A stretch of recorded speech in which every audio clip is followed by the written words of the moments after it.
याकुन Chris के बारे में सब कुछ ड्रैगन को बता रही होती है। वो बोलती है कि हमारे लॉर्ड तो सिर्फ ह्यूमैनिटी की मदद करना चाहते हैं। ड्रैगन बोलता है कि चलो मान लो क्रिस हमारी मदद भी करना चाहता है, पर फिर भी उसने 4C के अंदर इतनी ज्यादा तबाही मचाई है कि मैं उसे माफ नहीं कर सकता। व्हाइट कैविटी से आए हुए लोग बोलते हैं कि प्लीज लॉर्ड ड्रैगन हमें मत मारिए, प्लीज हमें छोड़ दीजिए, हमें जाने दीजिए यहाँ से। ड्रैगन बोलता है कि ठीक है, मैं तुम्हें एक मौका देता हूँ, तुम लोग यहाँ से भाग जाओ और मैं ऐसा प्रिटेंड करूंगा कि मैं तुमसे कभी मिला ही नहीं था। जिसके बाद हम देखते हैं वो सब लोग वहाँ से भाग रहे होते हैं। ड्रैगन अपने मन में बोलता है कि क्रिस आखिर तुम किस तरीके के इंसान हो, मैं तुम्हें समझ नहीं पा रहा हूँ। तभी हम देखते हैं उसके पीछे डेमन आ जाता है और वो बोलता है कि मैं जानता था तुम मुझे यहीं पे मिलोगे। ड्रैगन डेमन से बोलता है कि तुम व्हाइट कैविटी की फ्लक्चुएशन की वजह से यहाँ पे आए हो ना। तो डेमन बोलता है कि हाँ, तुमने बिल्कुल ठीक गैस किया। जैसे ही व्हाइट कैविटी के अंदर फ्लक्चुएशन हुई थी तो मुझे पता चल गया था, फिर भी मुझे आने में थोड़ा लेट हो गया। ड्रैगन बोलता है कि तुम मुझसे यहाँ पे पुरानी बातों का बदला लेने तो नहीं आए हो ना। तो डेमन बोलता है कि ऐसी कोई भी बात नहीं है, तुम उन सब पुरानी बातों को भूल जाओ। मुझे तो ये हैरानी है कि तुमने इतनी जल्दी सेलेस्टियल सीड को डाइजेस्ट कर लिया, वो भी इतने कम समय में। ड्रैगन अपने मन में सोचता है कि भले से डेमन ने उसकी इतनी ज्यादा हेल्प की हो, फिर भी वो उसको अपनी स्टील एबिलिटी के बारे में नहीं बता सकता, या फिर उसकी बाकी की अल्टीमेट मिस्ट्रीज के बारे में जो उसने कॉम्प्रीहेंड की हैं। ड्रैगन डेमन को मना कर देता है और वो बोलता है कि मुझे माफ करना, मैं तुम्हें नहीं बता सकता, पर फिर भी मैं तुम्हारी रिक्वेस्ट को खाली नहीं जाने दूंगा। मैं ऐसा समझूंगा कि अब मुझ पे तुम्हारे 2 फेवर हैं। डेमन मुस्कुराता है और वो बोलता है कि ये तो मेरे लिए अच्छा है कि मुझे तुम जैसे 5th रैंक के पावर हाउस से 2 फेवर मिलेंगे। ड्रैगन डेमन से बोलता है कि तुम तो व्हाइट कैविटी का ओपनिंग पॉइंट जानते ही होगे ना। तो डेमन बोलता है कि हाँ, क्यों नहीं, क्योंकि मैं उससे कभी कभी अजूरा प्लेन के अंदर जाता था छुप के, और तुम चिंता मत करो, मैं तुम्हें भी वहाँ पे ले जाऊंगा जब मेरा सब कुछ गैब्रियल फैमिली के संग सॉर्ट हो जाएगा। नेक्स्ट सीन में हम देखते हैं एक वॉर्म मॉन्स्टर को जो कि व्हाइट कैविटी को खा रहा होता है, जहाँ पे क्रिम्सन डेविल बोलता है कि मैंने सुना था कि होली सी सिटी के अंदर होली स्पिरिट क्राउन देखा गया है, और अगर तुम उसे जाके ले आते तो तुम्हारे सारे लॉस रिकवर हो जाते। बिल्बोम बोलता है कि सोल्सबेरी, मैंने तुमसे पहले ही कहा था कि मुझे कोई भी ट्रेजर नहीं चाहिए, मुझे तो उस पावर हाउस को ढूंढना है और उससे बदला लेना है मेरेडिथ का। वो वॉर मॉन्स्टर बोलता है कि सर, मैंने इस कैविटी को चैनलाइज कर दिया है और इसके अंदर से 3 ब्रोन सेलेस्टियल जा सकते हैं, और अगर इससे ज्यादा किसी ने इसमें जाने की कोशिश की तो ये खराब हो जाएगी। जिसके बाद हम देखते हैं सोल्सबेरी और बिल्बोम उसके अंदर चले जाते हैं। डेमन बताता है कि उन लोगों ने व्हाइट कैविटी को चैनलाइज करने की कोशिश की है, यानी कि इसका मतलब उन लोगों के काफी पैसे लगे होंगे इसके अंदर। नेक्स्ट सीन में हम देखते हैं हीरोइक सी बैटलफील्ड का सीन, जहाँ पे दोनों आर्मी के काफी सारे लोग मारे गए होते हैं। फिर हम देखते हैं बोन एम्परर और ब्लू एम्परर को। बोन एम्परर बोलता है कि अगर वो पहले ओसिड की पॉलिटिक्स के अंदर होता तो वो काफी पहले अजूरा प्लेन के अंदर कब्जा कर लेते।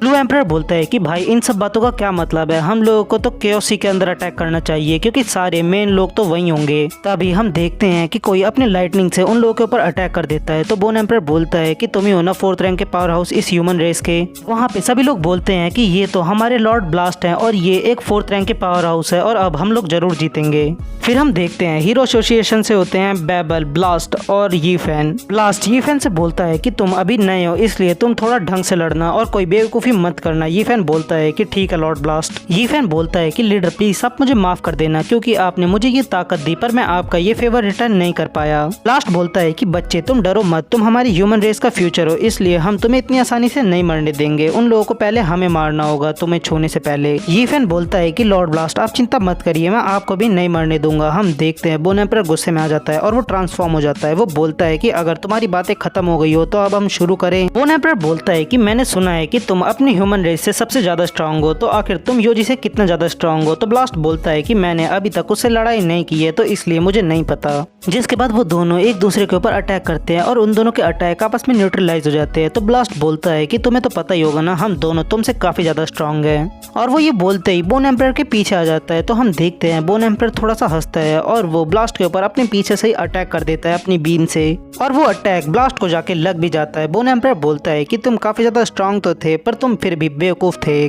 तभी बोन एम्परर हैरान हो जाता है क्योंकि ब्लास्ट को कुछ भी नहीं होता। तो ब्लास्ट बोलता है कि मुझे माफ करना, पर मेरा सर थोड़ा ज्यादा हार्ड है। जिसके बाद ब्लास्ट बोलता है कि अब मेरी बारी। फिर हम देखते हैं वो बोन एम्परर के ऊपर अटैक कर देता है, जहाँ पे उसके एक ही पंच से उसका बोन आर्मर टूटना शुरू हो जाता है। फिर हम देखते हैं फ्री अलायंस सी का सीन, जहाँ पे नॉर्थन और वेनिश आए होते हैं। वेनिश बोलती है कि इन लोगों ने काफी ज्यादा तरक्की कर ली है। नॉर्थन बोलता है कि जब मैं इन दोनों बाप बेटों को हरा दूंगा तो ये C100 सिटी फेडरेशन के नाम पे जानी जाएगी कि उन लोगों ने इसे कॉन्कर किया था। वेन ही बोलता है कि तुमने हमारे अजूरा प्लेन को अलाई छोड़ दिया था, और जब हम लोगों के पास पावर आ जाएगी तो हम लोग ओसिड प्लेन के अंदर जाके उसे कब्जा कर लेंगे और मुझे भरोसा है कि हम एक दिन जरूर ऐसा कर पाएंगे। नॉर्थन उसकी ऐसी सारी बातें सुन के काफी ज्यादा गुस्से में आ जाता है और वो उसके ऊपर डायरेक्ट ही अटैक कर देता है। हम देखते हैं ग्वेन ही को काफी ज्यादा चोट आ रही होती है क्योंकि वो उतना ज्यादा पावरफुल नहीं होता। उस इंसिडेंट के बाद से फिर भी वो 4th रैंक का तो हो ही गया होता है उस अर्थ कोर के मिल्क की वजह से। जुआन अपने डैड को ऐसे पीटते हुए देखते ही अपनी स्वॉर्ड से नॉर्थन के ऊपर अटैक कर देता है, पर हम देखते हैं नॉर्थन इतना ज्यादा स्ट्रांग होता है कि वो उसकी स्वॉर्ड को अपने एक ही हाथ से रोक लेता है और वो उसकी स्वॉर्ड को तोड़ते हुए बोलता है कि चलो अब देखते हैं कि तुम इस टूटी हुई स्वॉर्ड से कैसे मुझ पर अटैक करते हो। तभी जुआन को कोई रोक देता है और वो बोलता है कि बच्चे अभी तुम काफी ज्यादा यंग हो इसलिए तुम पीछे हटो।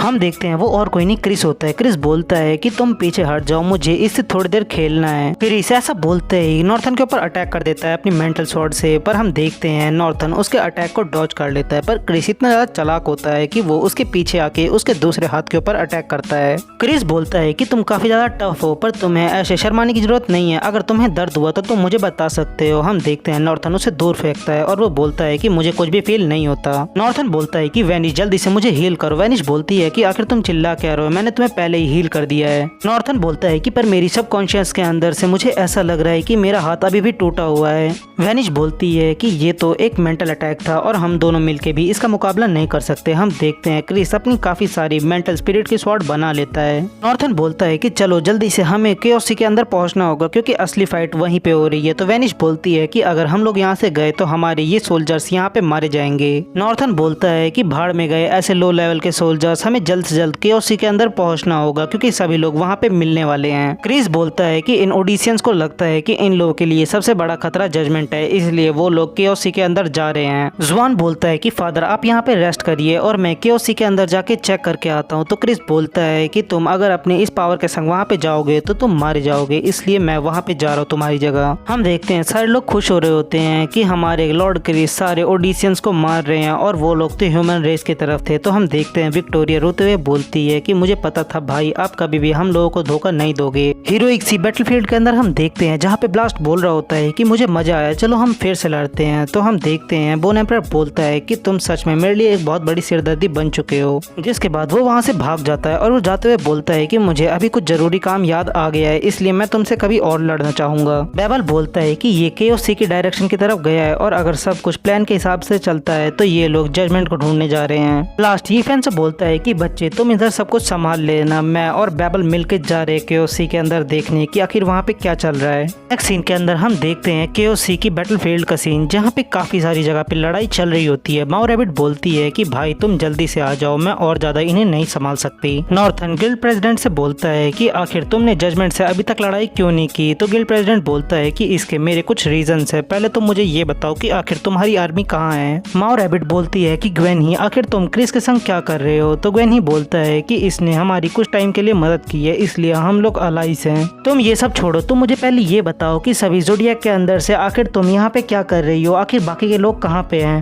माओ रैबिट बोलती है कि अगर मैं तुम्हें सच बताऊं तो अभी उनमें से कोई भी यहाँ पे नहीं है, वो सब लोग ओडिशियन प्लान के अंदर गए हैं ताकि वो लोग अपने आप को ब्रेक थ्रू कर पाएं। ब्लास्ट बोलता है कि अगर ऐसी बात है तो क्रिस तुम उस ओल्ड मैन को संभालोगे जब तक वो लोग यहाँ पे नहीं आ जाते। क्रिस बोलता है कि ठीक है, जैसा तुम ठीक समझो। माओ रैबिट बोलती है कि भाई फाइनल शोडाउन आ गया है पर अभी भी तुम यहाँ पे नहीं आए, आखिर तुम कहाँ पे हो। ड्रैगन बोलता है डेमोन से कि हमें जल्दी करना चाहिए, नहीं तो वहाँ पे कुछ भी हो सकता है। डेमोन बोलता है कि तुम चिंता मत करो, हम लोग उनके पीछे ही हैं और अगर वो लोग लकी हुए तो वहाँ पे कोई भी नहीं मरेगा। तभी हम देखते हैं उस व्हाइट कैविटी के अंदर ब्लास्ट होना शुरू हो जाता है। तो ड्रैगन बोलता है कि आखिर यहाँ पे क्या चल रहा है। डेमोन बताता है कि जो हमने वॉइड का रास्ता खोला था अब ये एक दूसरे वॉइड के अंदर हमेशा के लिए खोने जा रहा है और हम लोग यहाँ पे मारे जा सकते हैं। ड्रैगन बोलता है कि क्या तुम्हारी अल्फोंसो फैमिली के पास कोई रिकॉर्ड्स है जहाँ पे हम इस वॉइड से काफी शॉर्टकट से और तेजी से निकल सके। डेमोन बताता है कि सिल्वर सेलेस्टियल और स्पेस टाइप ब्रोंज सेलेस्टियल ही इस वॉइड से काफी तेजी से निकल सकते हैं और मुझे तो ये लग रहा है कि अब हम लोगों को यहाँ पे रुक के अपनी मौत का इंतजार करना होगा। ड्रैगन अपनी आंखें बंद कर लेता है, वो बोलता है कि स्पेस टाइप ब्रोंज सेलेस्टियल मुझे इसे एक बार जरूर ट्रैक करना ही होगा।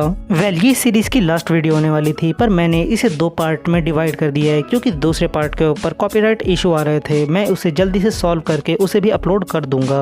ये सीरीज अब खत्म हो चुकी है, इसलिए किसी के पास कोई एनिमे सजेशन या कोई और सजेशन हो तो वो मुझे बता सकता है, मैं उसे जरूर कंसीडर करूंगा।